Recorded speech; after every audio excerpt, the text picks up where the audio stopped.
आप सभी को जय मसीह की।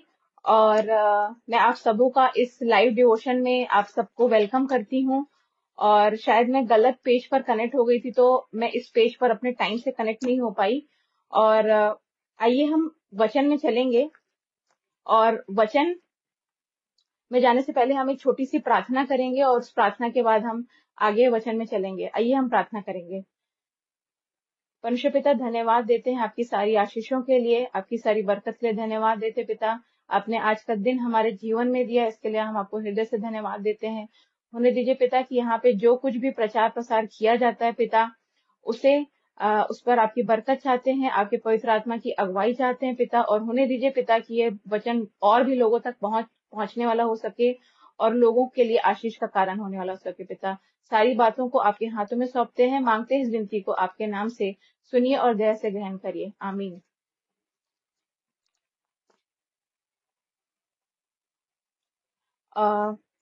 आइए हम वचन में चलेंगे। और वचन जो मैंने आज के लिए चूज किया है वो हमें मिलता है सबोपदेशक की पुस्तक, उसका 11वां अध्याय और उसकी पहली और दूसरी आयत। बुक ऑफ एक्लेसियास्टिस चैप्टर 11, उसकी पहली और दूसरी आयत। यहाँ पे वचन कहता है कि अपनी रोटी जल के ऊपर डाल दे, क्योंकि बहुत दिन के बाद तू उसे फिर पाएगा। 7 वरन 8 जनों को भी भाग दे, क्योंकि तू नहीं जानता कि पृथ्वी पर क्या विपत्ति आ पड़ेगी। यहाँ पे जो वर्स लिखी हुई है, इसने मुझे बहुत अमेज किया था, क्योंकि जब मैंने ये वचन पढ़ा था तो मुझे समझ में नहीं आया था फर्स्ट टाइम कि क्यों यहाँ पे वचन कह रहा है कि रोटी को हमें पानी पे फेंक देना है। क्योंकि हम जानते हैं कि रोटी को अगर हम पानी पर फेंकेंगे तो क्या होगा। अगर हम रोटी को पानी पर फेंकते हैं तो उससे वो रोटी सड़ जाएगी और गल जाएगी, यानी वो खाने लायक नहीं रहेगी, उसे कोई खा नहीं सकता, कोई यूज नहीं कर सकता, और वो किसी के काम नहीं आएगी। तो क्यों यहाँ पे वचन ने ऐसा कहा कि रोटी को हमें जल के ऊपर डालना है।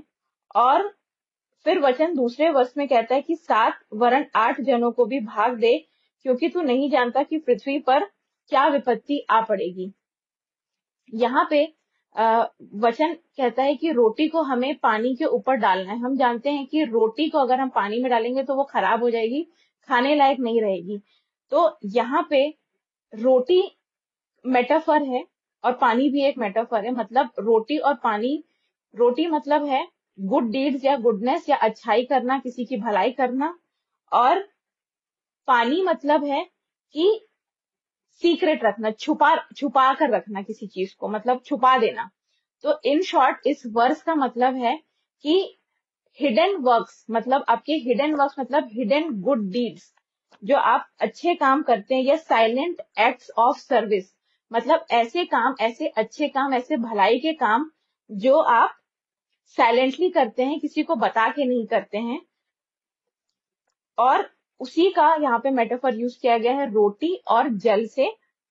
और हम देखते हैं कि बाइबल हमें बता रही है इस वर्स के थ्रू कि हमें भलाई करना है। As a believer we should always do good work and good deeds, and we should never shy away from doing good work. क्योंकि बाइबल हमें हमेशा एनकरेज करती है कि हमें हियाव बांध के हमेशा हमें अच्छे काम करना है। और इसके लिए वर्स क्यों हमें गुड डीड्स करनी है, क्योंकि ये एक तरीके से हमें गॉड की कमांड है, it's a command from God. और हमें गलातियों उसका 6वां अध्याय और उसका 9वां पद, गलातियों उसका 6वां अध्याय और उसके 9वें पद में लिखा है कि हम भले काम करने में हियाव ना छोड़ें, क्योंकि यदि हम ढीले ना हो तो ठीक समय पर कटनी काटेंगे। तो हम ठीक समय पर कटनी काटेंगे। इसका मतलब ये है कि हमें God is commanding us to do good works. And क्यों करने के लिए कह रहा है, ये भी हमें कह रहा है कि गुड वर्क्स तो हमें करना है, बट किस तरीके से करना है, तो उससे बहुत दिन के बाद फिर पाएगा। इसका क्या मतलब, इसका मतलब ये है कि जब हम गुड डीड्स करते हैं तो हो सकता है हमें ऐसा लग सकता है at some point of time कि मैं तो हमेशा अच्छे काम करता हूँ या अच्छे काम करती हूँ, दूसरों के लिए हेल्प करती हूँ, बट मुझे जब नीड होती है या मुझे जब जरूरत होती है तो मेरी कोई हेल्प नहीं करने के लिए रेडी होता है, या मेरे पास कोई हेल्पिंग हैंड नहीं होता है। तो कई बार हमें ये सोच के निराशा या डिसअपॉइंटमेंट हो सकती है। और ये डिसअपॉइंटमेंट क्यों होती है? Because we expect from others कि वो भी हमारे लिए, अगर हमने उनको कुछ हेल्प की तो वो भी हमारे लिए ये काम करे, ये सोच के अगर हम ये काम करते हैं, अगर ये सोचकर हम अच्छाई करने की कोशिश करते हैं, तो हमेशा हमें डिसअपॉइंटमेंट होगी। क्यों? क्योंकि वचन हमें कहता है, खुदा हमें कहता है कि अगर तुम्हें किसी पे आशा लगानी है, तो तुम्हें लोगों पे नहीं, पृथ्वी पे रहने वाले लोगों पे नहीं, पर मुझ पे आशा लगानी है, जो मैं स्वर्गीय खुदा हूँ, जो मैं स्वर्गीय भंडार से तुम्हें दे सकता हूँ, तुम्हें मुझ पे आशा लगानी है। इसीलिए हमें परमेश्वर का वचन ये एनकरेज करता है कि हमें हमेशा अच्छे काम करना है, बट विदाउट एनी एक्सपेक्टेशंस और विदाउट एनी सेल्फिश रिटर्न्स और फेवर्स, या निस्वार्थ भाव से हमें हेल्प करनी है। इसीलिए हमें परमेश्वर कहता है कि रोटी को गहरे जल में डाल दे और तू उसे बहुत दिन के बाद फिर पाएगा। मतलब रोटी को गहरे जल में डालने का मतलब, रोटी को हमने फेंक दिया मतलब हमने अपने अच्छा काम कर दिया, एक तरीके से हमने किसी नीडी की हेल्प की। और तू उसे बहुत दिन के बाद फिर पाएगा का मतलब ये है कि जब आप अच्छी चीजें करते हो तो उसका रिटर्न, या उसकी कोई भी चीज आप करते हो तो उसका हम चाहते हैं कि, बिकॉज वी आर इम्पेशेंट, तो हम चाहते हैं कि चीजें तुरंत हो हमारी लाइफ में। बट गॉड के प्लान उससे अलग होते हैं। जब वो जो चीज सिखाना चाहता है वो उसके समय से ही सिखाएगा।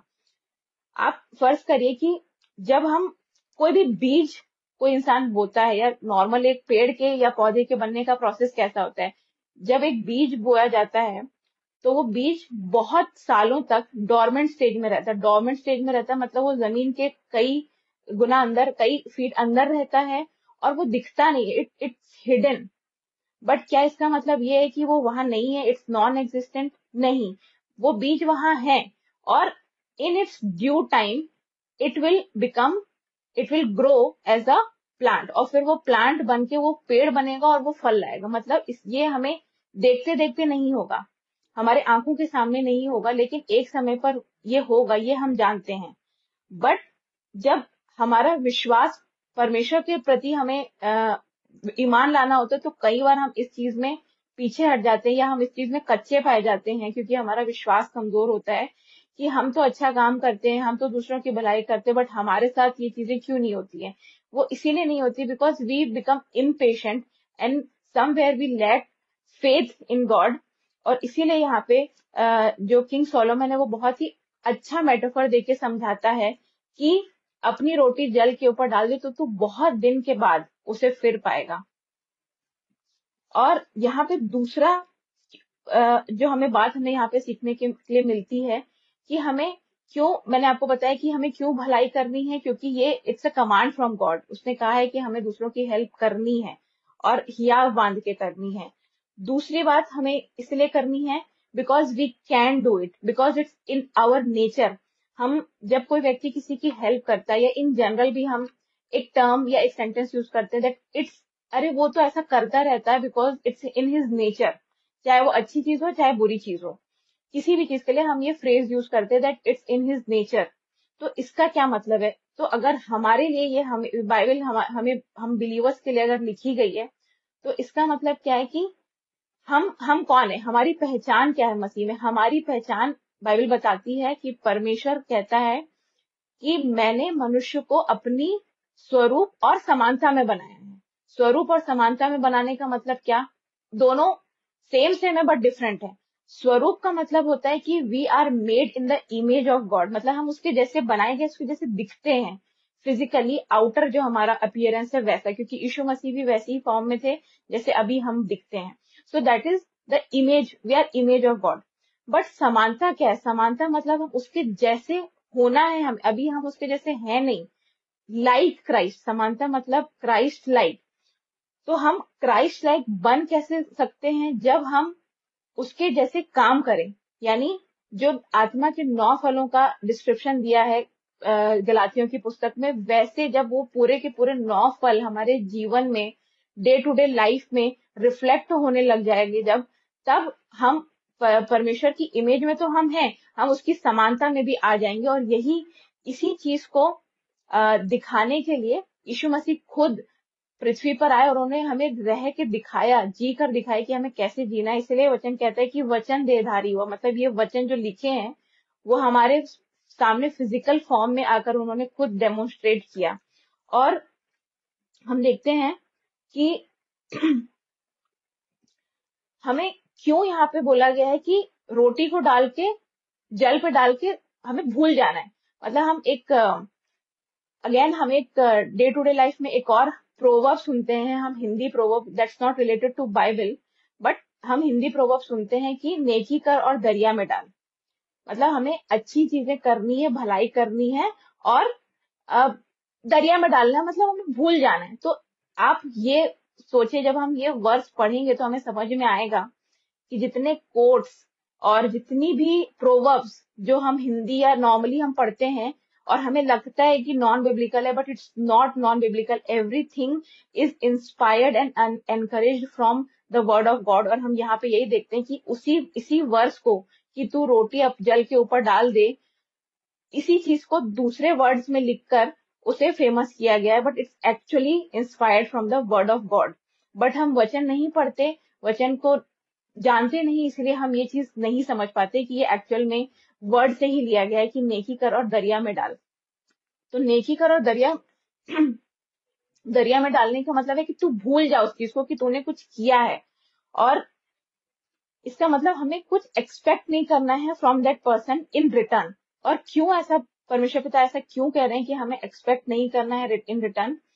क्योंकि एक वर्स यहाँ पे लिखा है लूका 6:23, लूका 6 और उसका लूका 6:33, सॉरी, लूका 6:33 में लिखा हुआ है कि यदि तुम अपने भलाई करने वालों के साथ भलाई करते हो तो तुम्हारी क्या बड़ाई, क्योंकि पापी भी ऐसा ही करते हैं। अब देखिए, हमें अगर हम किसी ऐसे व्यक्ति के साथ भलाई कर रहे हैं जिससे हमें पता है कि वो हमारे हमारे लिए कुछ काम कर सकता है, तो हमारे लिए क्या, मतलब how are we different from non believers? वो भी तो यही करते हैं। कई बार लोग ये सोचकर हेल्प करते हैं कि या कोई इन्फ्लुएंशियल आदमी है या कोई पावरफुल व्यक्ति है या हमारे ऑफिस में कोई ऐसा व्यक्ति है जो हमसे हायर डेजिग्नेशन में है और हम जानते हैं कि अगर हम उसकी कोई हेल्प कर देंगे तो वो हमारी किसी ना किसी टाइम पे हम उससे कोई फेवर ले सकते हैं। तो अगर हमने किसी ऐसी व्यक्ति की हेल्प की तो तो हमें परमेश्वर बोल रहा है, हमारी तुलना किससे की जा रही है कि हम पापी भी तो यही करते हैं। मतलब they are then not doing the word of, they are not obeying the word of God. तब वो बिजनेस कहलाता है। जब आप कुछ देकर पाने की आस रखते हैं या आशा रखते हैं तो वो बिजनेस कहलाता है। वो परमेश्वर का काम करना या परमेश्वर के लिए बीज बोना या उसके किंगडम के लिए काम करना नहीं कहलाता है। तो इसीलिए हमें किसी से कोई एक्सपेक्टेशन नहीं रखनी है, हमें भलाई करनी है तो इसीलिए करनी है क्योंकि ये हमें परमेश्वर की तरफ से कमांड है। और दूसरी ये क्योंकि हम कर सकते हैं, खुदा का नेचर हमारे अंदर है और out of that nature, that Christ like nature, हमें दूसरों की भलाई करनी है। और भलाई भी एक 9 आत्मा के फलों में से एक फल है। इसीलिए तो, और अगर हम एक्सपेक्ट करते भी हैं लोगों से तो परमेश्वर कहता है, अगर हम सोचे कि मैंने तो कोई अच्छाई की, मैंने तो निस्वार्थ भाव से किया, ये हम कह सकते हैं और हम अपने आप को बेवकूफ भी बना सकते हैं और अपने आप को नहीं तो दूसरों को तो बना ही सकते हैं। बट हम भूल जाते हैं कि God can not be fooled. वो ना भुलाया जा, ना उसको उसको धोखा दिया जा सकता है, ना उसको मॉक किया जा सकता है। तो वो ही जजेस इंटेंशंस, वो जानता है कि आपके मन में क्या इंटेंशंस है, आपने क्या सोच रखते हुए किसी की हेल्प की है। हमें ये सोचकर नहीं हेल्प करनी है कि मुझे स्वर्ग जाना है या ये सोचकर नहीं करनी है कि मुझे इसके रिटर्न में कुछ मिलेगा, बल्कि हमें इसलिए करनी है क्योंकि खुदा ने हमें देने वाला बनाया है। हमेशा से वचन बार बार कई जगहों पे कहता है कि तुम्हें मैंने देने वाला बनाया है, लेने वाला नहीं बनाया है। इसीलिए हमें गुड डीड्स करते रहना है क्योंकि हमें प्रभु का स्वभाव है। और दूसरी चीज ये, जैसे मैंने आपको बताया बीज का, कि बीज को हम जब हम बोते हैं तो वो अपने ड्यू टाइम में फल लाता है। मतलब वो अपने बहुत दिन के बाद तू उसे फिर पाएगा। तो जिस प्रकार से पानी में, आपने एक नॉर्मल सी एक चीज हमने देखी है, जब कोई चीज पानी में फेंकी जाती है, पानी में डाली जाती है तो क्या होता है, वो चीज कुछ टाइम तक तो हो सकता है फ्लोट करे, अगर उसका वेट कम है तो कुछ टाइम तक फ्लोट करेगी, बट इन दी एंड वो सिंक हो जाएगी और अल्टीमेटली वो उसके बिल्कुल डीप उसकी सतह पे चली जाएगी पानी के, या जो भी वाटर बॉडी है, सी है, ओशन है, नदी जो भी है, तो वो नीचे चली जाएगी। बट कुछ दिनों के बाद हम क्या नोटिस करते हैं कि लहरें चलती हैं और जो उसका चीजें, मतलब पानी क्या करता है, जो उसके अंदर की चीजें उसे बाहर बहा कर क्या कर देता है, बाहर कर देता है। मतलब कुछ टाइम तक तो वो चीजें हिडन थी, कोई उसे देख नहीं पा रहा था, but after some point of time वो चीज बाहर आती है, मतलब वो रिवील हो जाती है। तो इसीलिए जब हम कोई अच्छा काम करते हैं तो हमें सीक्रेटली करना है, मतलब एक्ट्स, मतलब हिडन एक्ट्स ऑफ सर्विस करना है। कभी ब्रॉडकास्ट नहीं करना है कि मैंने ये काम किया है, या अच्छा ये मैं चैरिटी करती हूँ, या मैं लोगों की हेल्प करती हूँ, नहीं। It should only be between two people, only two people should know apart from you, and that is this person की आपने हेल्प की है, और दूसरा खुदा। खुदा तो हर बात जानता है, तो सिर्फ इन दो लोगों के अलावा किसी को नहीं पता होना चाहिए, आपके थ्रू नहीं पता होना चाहिए। वो बात बाद में किस तरीके से बाहर आती है, that is not on you, but you should not speak from your own mouth, because God जजेस आर मोटिव्स। और यहाँ पे लिखा है अ, इस चीज को बाइबल भी प्रमाणित करती है, इसको हम पढ़ेंगे, मैथ्यू उसका 6वां अध्याय और उसका 1 से 4 पद।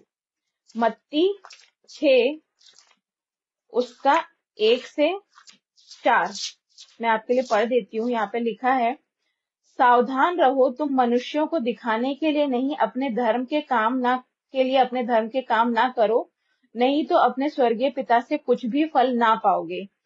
इसलिए जब तू दान करे तो अपने आगे तुरही ना बजवा, जैसे कपटी सभाओं और गलियों में करते हैं, ताकि लोग उनकी बड़ाई करें। मैं तुमसे सच कहता हूँ कि वे अपना फल पा चुके। परंतु जब तू दान करे तो तेरा दाहिना हाथ करता है, वो तेरा बायां हाथ ना जानने पाए, ताकि तेरा दान गुप्त रहे, और तब तेरा पिता जो गुप्त में देखता है तुझे प्रतिफल देगा। Praise God. आप देखिए, खुदा कह रहा है कि वो सब देखता है, हर चीज उसकी निगाहों से कोई भी चीज छुपी हुई नहीं है। हम हम एज ए ह्यूमन, हमारा इतना हिपोक्रेटिक नेचर है हमारा, कि हम जब अच्छी चीजें करते तो हम बहुत उसका गुणगान करते हैं, प्रार्थनाओं में भी हो सकता है हम खुदा को बताएं। बट जब हम कोई गलत काम करते हैं या सीक्रेटली कोई सिन करते हैं, तब हम ये बात भूल जाते हैं कि खुदा हमें तब भी देख रहा होता है। और यही यही एक चीज हमें बाधा बनती है हमारे स्पिरिचुअल ग्रोथ में, कि हमें ये रियलाइजेशन नहीं होता, हमारा ये कॉन्शियस जगा हुआ नहीं होता कि हम ये रियलाइज करें कि हम अच्छा काम करें चाहे बुरा काम करें, कुछ भी बोलें, हमें सारी चीजों में, सारी बातों में हर समय खुदा हमें देख रहा है, उसकी निगाहें हम पे लगी हुई हैं। ये बात हम भूल जाते हैं, और इसीलिए हम कहीं ना कहीं शैतान के जाल फंदों में फंस जाते हैं। फिर दूसरा वर्स कहता है कि 7 नहीं वरन 8 लोगों के साथ तू भलाई करना, क्योंकि 7 नहीं वरन 8 लोगों को भाग देना, क्योंकि तू नहीं जानता कि पृथ्वी पर कब कौन सी विपत्ति आ जाए। मतलब अपना जो भाग है, मतलब अपनी जो रोटी है, वो 7 नहीं वरन 8 लोगों को देना। 7 हम जानते हैं कि 7 is a sign of, it symbolizes perfection, 7।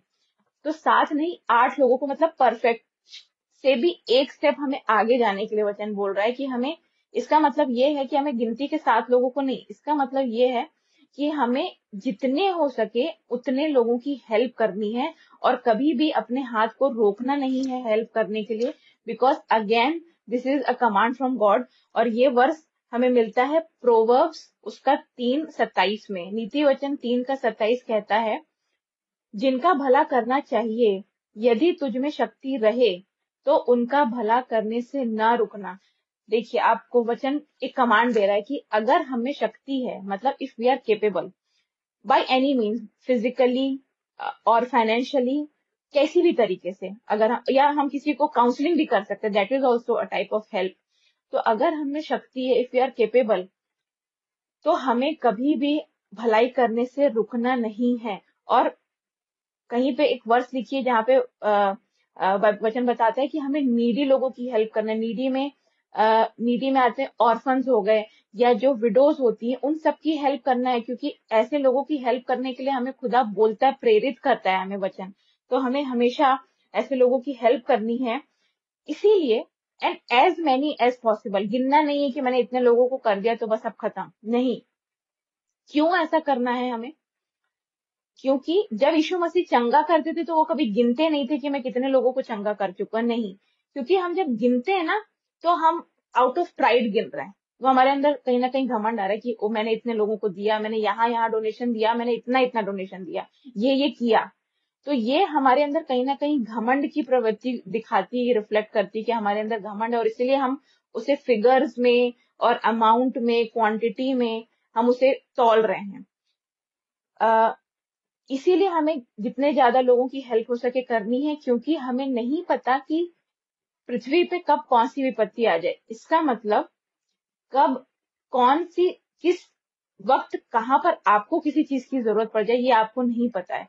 कभी ऐसा भी हो सकता है कि आपको भी कभी नीड हो, और अगर आपने कोई अच्छे काम नहीं किए, कोई भले काम नहीं किए, किसी की हेल्प नहीं की, तब क्या होगा? तब हो सकता है आप जब समय हो, आपको नीड हो, तो कोई आपकी हेल्प ना करे, पर अगर आपने लोगों की हेल्प की है तो यू नेवर नो कि वो आपके पास वो कहाँ से वो चीज आ जाएगी। हम एक टर्म अगेन एक सेंटेंस यूज करते हैं कि blessing in disguise. Blessing in disguise मतलब वो दिख नहीं रहा है, बट वो ब्लेसिंग के रूप में मेरे लाइफ में आ गया है, या आ गई है, या है। तो इसका क्या मतलब हुआ कि छुपे हुए रूप में ब्लेसिंग होना, ठीक है। तो ये क्यों हम यूज करते हैं? तभी कि आपको नहीं पता है कि कई कई बार आपके साथ कुछ ऐसी चीजें हो जाएंगी जिससे आप सरप्राइज हो जाओगे, मतलब आप हैप्पीली सरप्राइज हो जाओगे, शॉक नहीं, सरप्राइज, आप खुशी, आप ओवरवेल्म हो जाओगे कि यार ये कैसे हो गया मेरे साथ। और मतलब आप फिर एक चीज आपको ध्यान रखनी कि आपको कभी ये नहीं बोलना है कि आई गॉट लकी या दिस वाज अ कोइंसिडेंस, नहीं। ये चीज में हम बिलीवर्स को हमेशा ध्यान रखना है कि ये दो वर्ड कोइंसिडेंस और लक, ये हमारे बाइबल बिब्लिकल कॉन्सेप्ट नहीं है। क्यों? क्योंकि एज बिलीवर्स हम जानते, लक मतलब कोई चीज हो गई, और मतलब किस्मत, और कोइंसिडेंट मतलब अकस्मात कोई चीज हो जाना, ठीक है, इत्तेफाक से हो जाना। इसीलिए ये दोनों चीजें बिब्लिकल नहीं है, क्योंकि बाइबल में हमें कहीं भी नहीं बताया गया है कि ऐसा कुछ। लक मतलब किस्मत मतलब हो गया, होना था नहीं बट हो गया।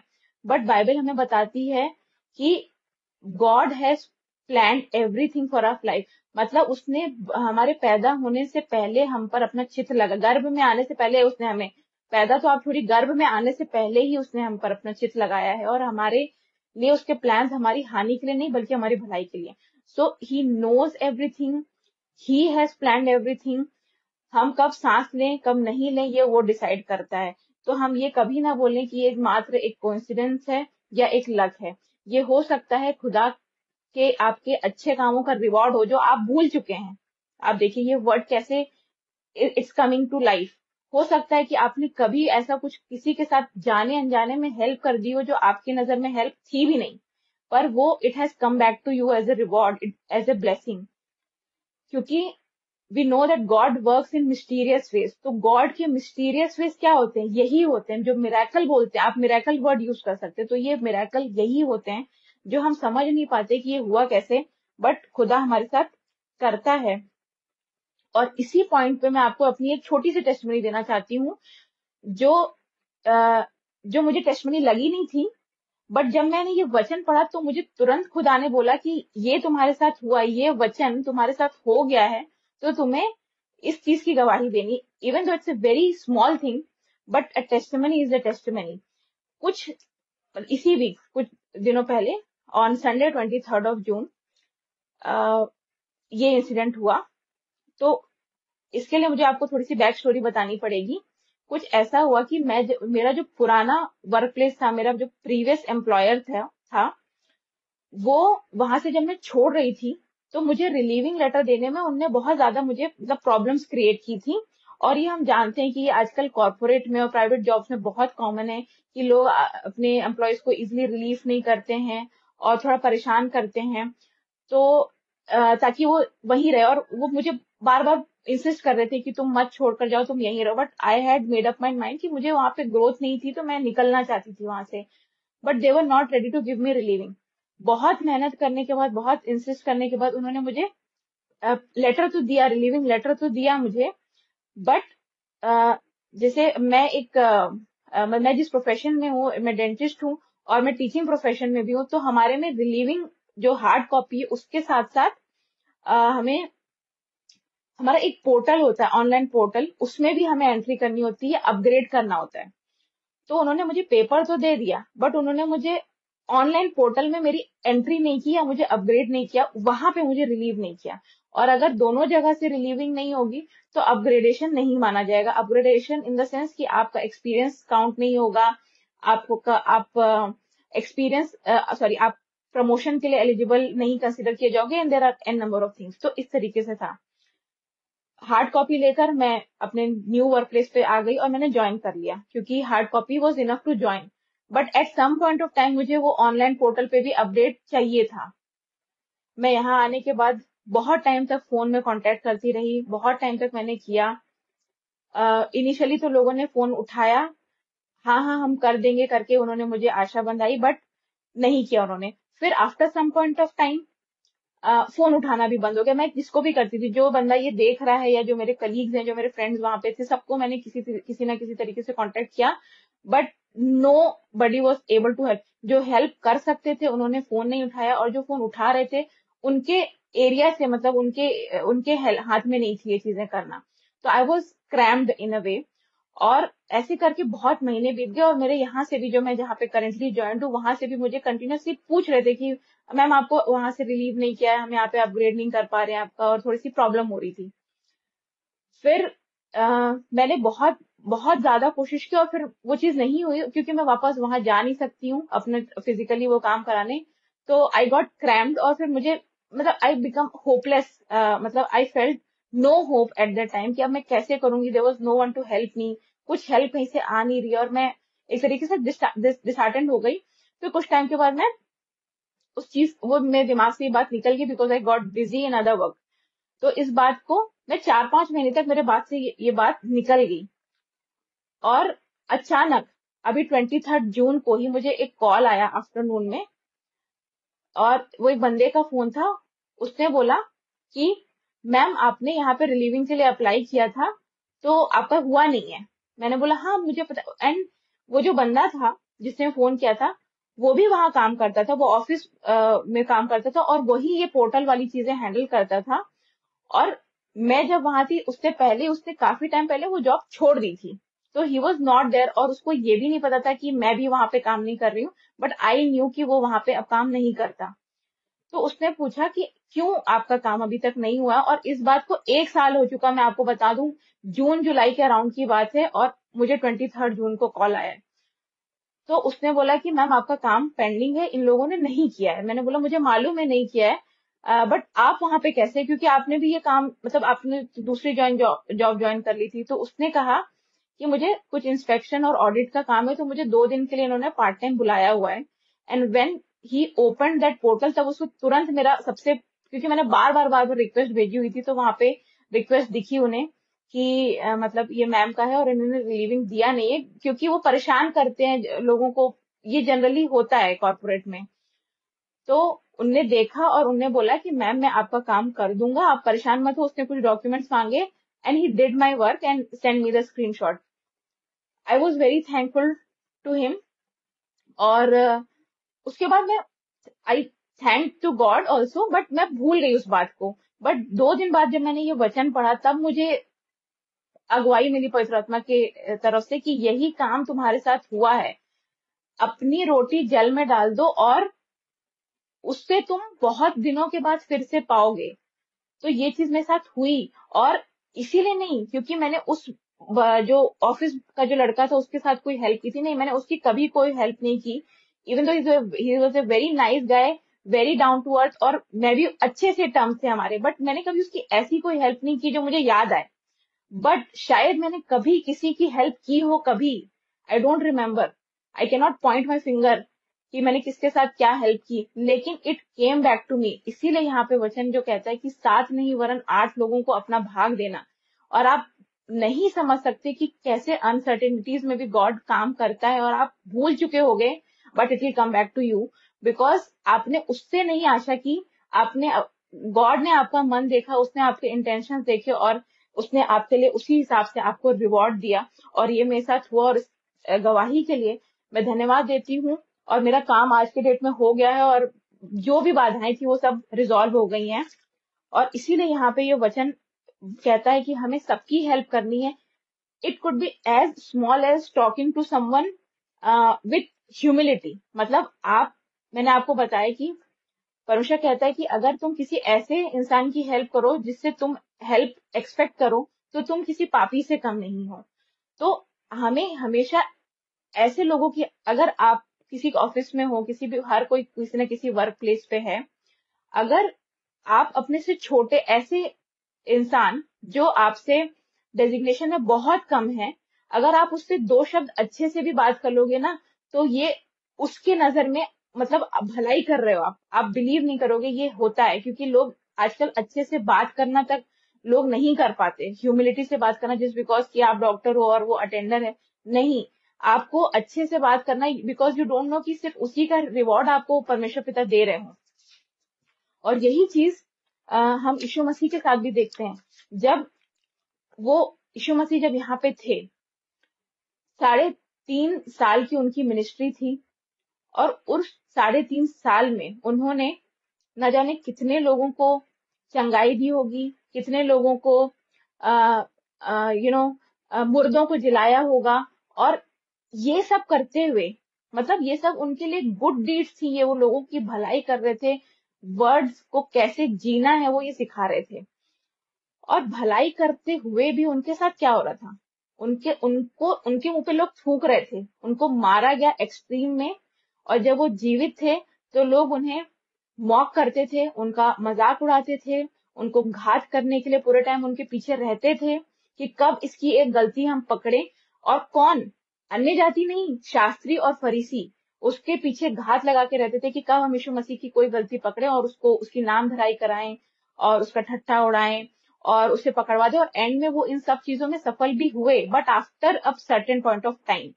बट हम, यीशु मसीह ने क्या किया उस वक्त, वो भलाई कर रहे थे, वो सबके लिए हेल्प कर रहे थे, मुर्दों को जिंदा कर रहे थे। इससे बड़ी भलाई आई डोंट थिंक कुछ हो सकती है। बट इसके बाद भी उन्हें बैकलैश मिल रहा था। तो क्या कभी उन्होंने परमेश्वर पिता से ये कंप्लेन की कि मैं तो ये करने के लिए आया हूँ, तूने मुझे भेजा है और मेरे साथ तो ये हो रहा है, तूने इस बात को तो ध्यान ही नहीं रखा? नहीं, उन्होंने कभी भी, ही नेवर कंप्लेन, नेवर।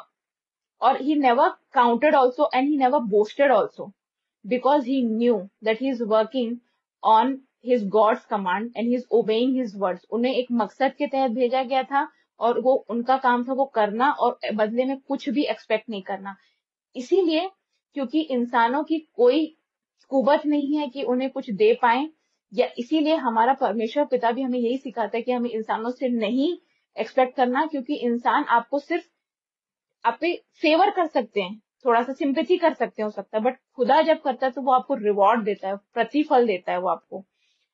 और इसीलिए हम देखते हैं कि यीशु मसीह के साथ जो हुआ, वो हो सकता है हमारे साथ भी हो, हमारे साथ होता है। अनअप्रिशिएटेड वर्क जिसको बोलते हैं, हमारी डे टू डे लाइफ में हो सकता है, हमारे घर में हो सकता है ना, हमारे फ्रेंड्स हो सकते हैं, हमारे स्पाउस हो सकते हैं, हमारे पेरेंट्स, हमारे बच्चे, हमारे वर्क प्लेस में हमारे कलीग्स, कोई भी हो सकता है। हो सकता है आप अपने तरफ से सब कुछ अच्छे से करते हो, हेल्प करते हो, लेकिन आपको वैसा रिटर्न नहीं मिलता।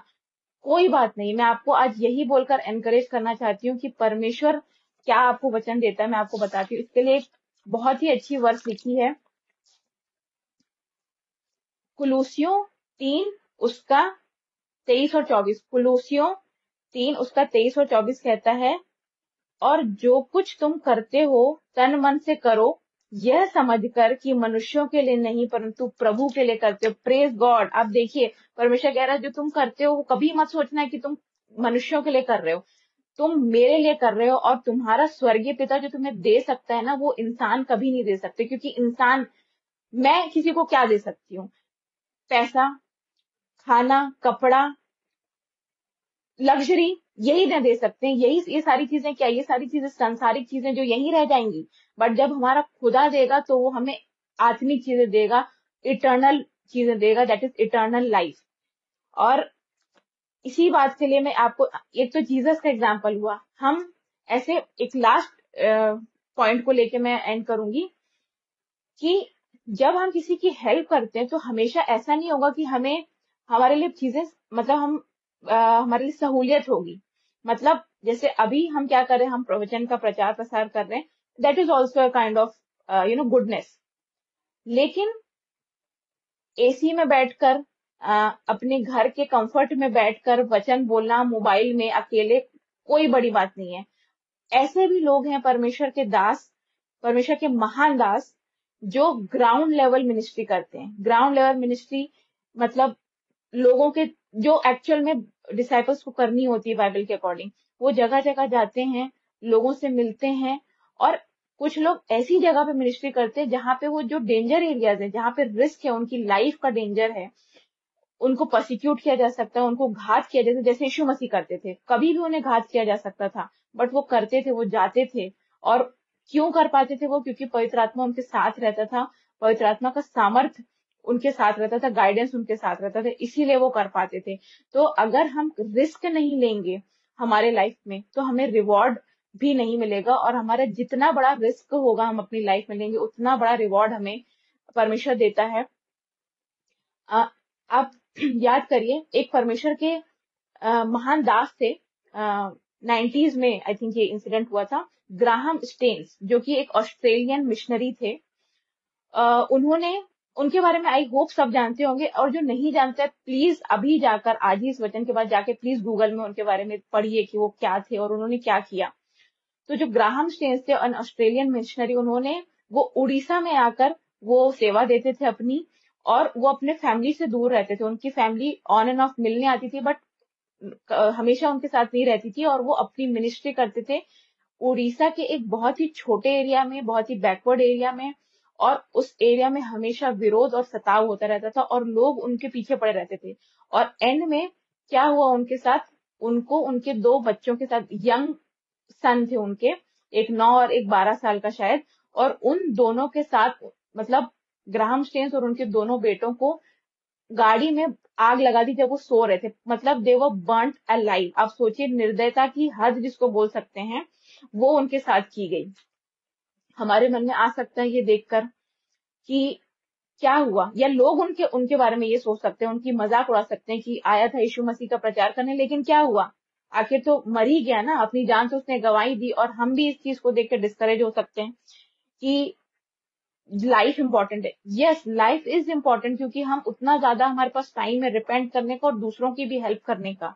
But at the same time परमेश्वर अगर हमें कोई अगुवाई कर रहा है, मतलब why the reward is bigger when the risk is bigger? Because that person was walking on his calling which was given to him by God। मतलब आपको कॉलिंग आपकी जो है वो आपको छोड़ना नहीं है, चाहे वो कितनी ही टफ हो। अगर खुदा ने बोला है तो कितने भी रिस्क हो, कितनी भी बाधाएं हो, कितना भी सताव हो, कितना भी विरोध हो, आपको वो करना है। और वो बंदा वो ही कर रहा था। इस प्रोसेस में उनकी जान गई। जैसे बहुत सारे, जैसे जितने भी 11 चेले थे परमेश्वर यीशु मसीह के, बार एक ने तो सुसाइड किया था, बट जो बाकी के 11 थे, उन सबको परसिक्यूट किया गया है। पॉल को भी परसिक्यूट किया गया, किसी को फांसी चढ़ाई गई, किसी की गर्दन काटी गई, किसी को तलवार से मारा गया, बहुत अलग अलग तरीके से लोगों को मारा गया, और सबने प्रोसिक्यूट किया। बट क्या हम इस चीज को देखकर डिस्करेज हो जाएं? बिल्कुल भी नहीं, क्योंकि इस चीज के लिए परमेश्वर पिता एक वचन कहते हैं कि जो उन्होंने पहाड़ी उपदेश दिया था, वहां पे वो कहते हैं कि जब तुम्हारे, मेरे नाम से लोग तुम्हारी निंदा करते, तुम्हें और तरह तरह की बातें मेरे मेरे कारण तुम्हारे विषय में कहते हैं, तो मगन और आनंदित होना, क्योंकि स्वर्ग में तुम्हारे लिए बड़ा प्रतिफल है। स्वर्ग में प्रतिफल है। आप सोचिए। और इस चीज का मेरे को वर्ष अभी मैं याद नहीं है, बट रेवलेशन में कहीं पे ये वर्ष लिखी हुई है कि जो लोग यीशु मसीह के नाम के कारण, सिर्फ और सिर्फ इसीलिए क्योंकि आप क्रिश्चियन हो, आपका अगर प्रोसिक्यूशन किया गया है, आपकी जान ली गई है, तो खुदा आपको वायदा करता है रेवलेशन में, बुक ऑफ रेवलेशन में, कि ऐसे लोगों के लिए स्वर्ग में एक अलग स्थान है।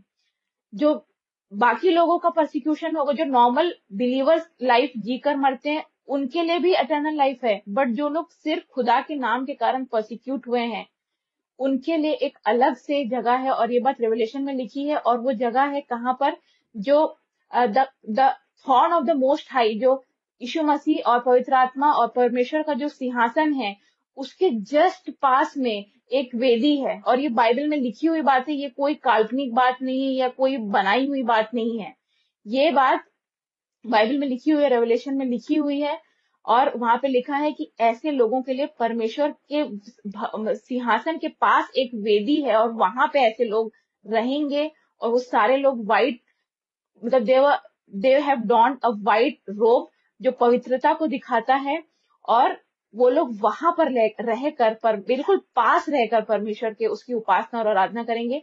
हम भी वहां रहेंगे, आमीन, हम भी वहां रहेंगे, लेकिन हम दूसरी जगह रहेंगे। बट जिन्होंने उसके नाम के कारण अपनी जान दी है, वो उसके पास रहेंगे और उसके करीब रहेंगे, और उनके लिए एक स्पेशल वेदी है, और वहां पे उनके लिए एक रिवॉर्ड है। तो यही हमें बताता है कि जितना बड़ा, the bigger the risk the bigger the reward. और परमेश्वर हमें यही बात बोलकर एनकरेज करता है कि हमें फल अगर हम लाएंगे, फल यानी वो जो आत्मा के फल हैं, हम अगर अपनी लाइफ में लाएंगे तो हमें उसका प्रतिफल मिलेगा, जो कि उससे भी बड़ा है। लेकिन पहले हमें फल लाना है, हमें भलाई करनी है, तब जाके हमें उस चीज का प्रतिफल देगा।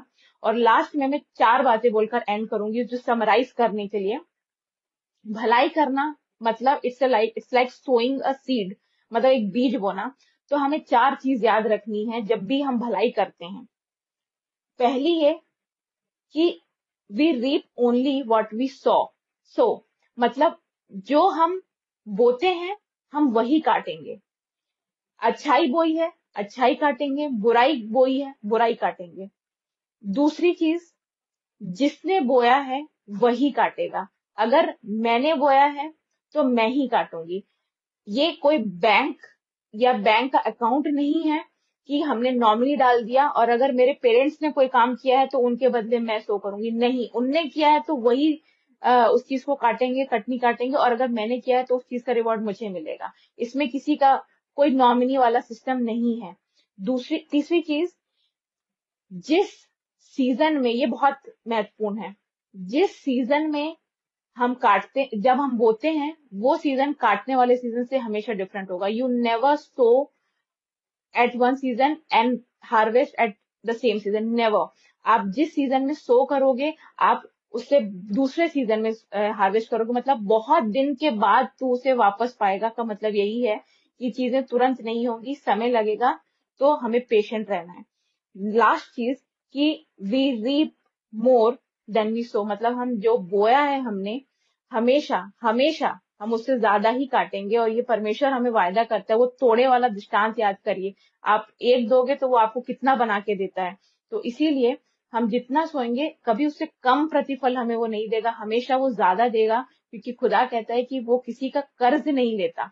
वो कभी, अगर आपने भलाई की तो आपने इंसान के साथ नहीं किया, आपने उसके साथ किया। और जब आपने उसके साथ भलाई की तो आपने उसको कर्ज दिया। और वो, आप जानते हैं कि हमारा खुदा फेथफुल गॉड है, और वो हमेशा वो अपना कर्ज इंटरेस्ट सहित वो चुकाने के लायक है, और वो काबिल है। और इसीलिए हमें हमेशा अपने आप को एनकरेज रखना है, और एक दूसरे को भी एनकरेज करना है। परमेश्वर इस सुंदर वचन के लिए हम सभी को आशीष दे, और हम सभी के जीवन में ये वचन काम करने वाला हो सके। आइए हम एक छोटी सी प्रार्थना करेंगे। परमेश्वर पिता, धन्यवाद देते हैं सुंदर वचन के लिए। पिता, आपकी पवित्र आत्मा की अगुवाई के लिए हृदय से धन्यवाद देते हैं। पिता, होने दीजिए कि हम सारे जितने यहाँ जुड़े हैं पिता, वो वचन की सुनने नहीं परंतु उस पर चलने वाले भी बन सके पिता। और हर एक प्रकार की शैतानी पिता, जालफंदों को, शैतानी शक्तियों को यीशु मसीह के नाम से हम खारिज करते हैं पिता। होने दीजिए कि आपके वचन का प्रचार और भी इसी तरीके से तेजी से और भी ज्यादा बढ़ोतरी के साथ होने वाला हो सके। और यीशु मसीह नासरी के नाम में एक बड़ा रिवाइवल हर एक के जीवन में आने वाला हो सके पिता। सारी आशीषों के लिए धन्यवाद देते हैं। अनुपम अंकल और शबनम आंटी को बहुत आयत की आशीष दीजिए पिता। जब वो पिता इस रोज पिता आपके वचन का प्रचार करके जो बीज बोते हैं, हाँ पिता, आपका वचन उनसे प्रॉमिस करता है कि वो अपना प्रतिफल नहीं, किसी भी रीति से नहीं खोएंगे पिता। और हम उनके लिए और उनके परिवार के लिए ब्लेसिंग्स चाहते हैं पिता। सारी आशीषों के लिए धन्यवाद देते हैं, यीशु मसीह के नाम से मांगते हैं पिता, आमीन। आप सभी को